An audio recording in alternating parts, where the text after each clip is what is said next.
In this video, we're going to begin discussing some of the basic probability and statistical concepts that will underlie the work we'll be doing later in this course. We're first going to talk about a probability density function. But before we do that, we should define what we mean by a random variable. A random variable, which we'll be abbreviating as RV, is just a variable that takes on different values with a given probability for each possible outcome. And the probability of the outcome is essentially just its relative frequency in the overall population that we're working with. One type of random variable is called a discrete random variable. And in the case of a discrete random variable, there's a finite or a countably infinite number of possible outcomes. In other words, there's a one-to-one matching between the outcomes for a random variable and the integers. So you can enumerate them. You can assign specific integer values to each one of those outcomes.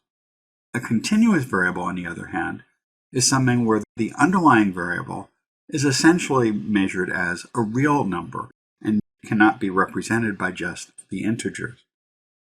Examples of a discrete random variable might be the number of courses that you've completed or the number of credits you have at college.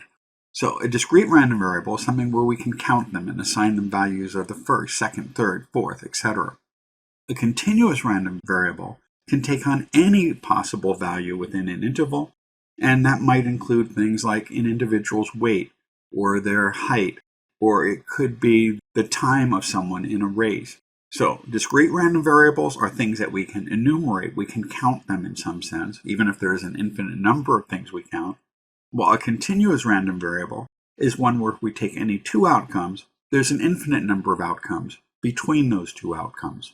A probability density function is nothing more than a listing of the probabilities of each of the alternative outcomes that may occur.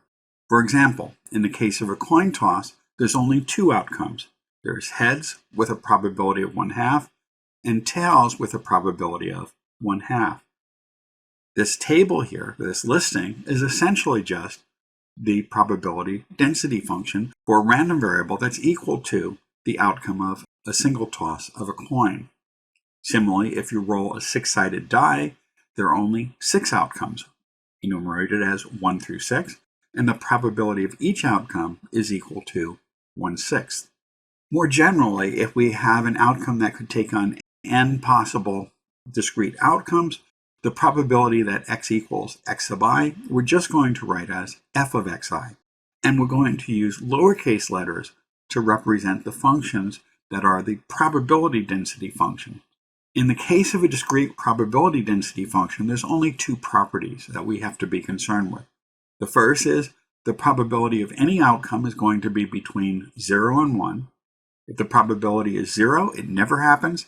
A probability of 1, or 100% if we express it as a percentage, would mean that it always happens, in which case that probability density function is a special case where the outcome is certain. It always occurs. Most of the time we're going to deal with probabilities that'll be between 0 and 1.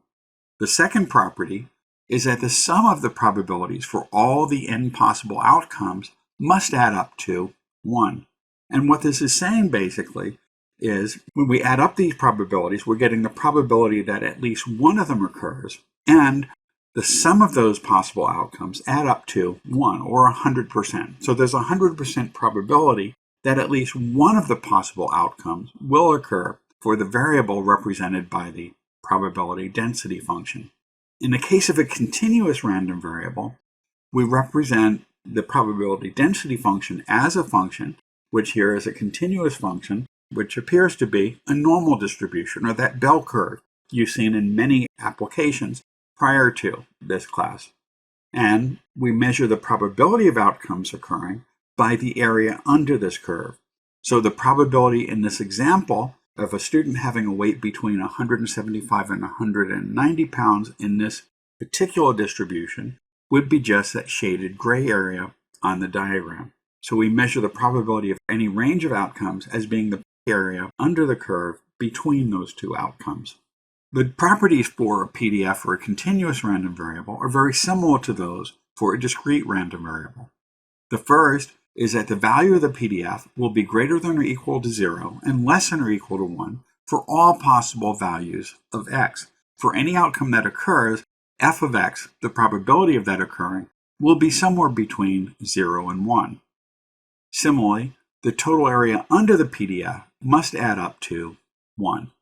So those are the basic properties of a probability density function.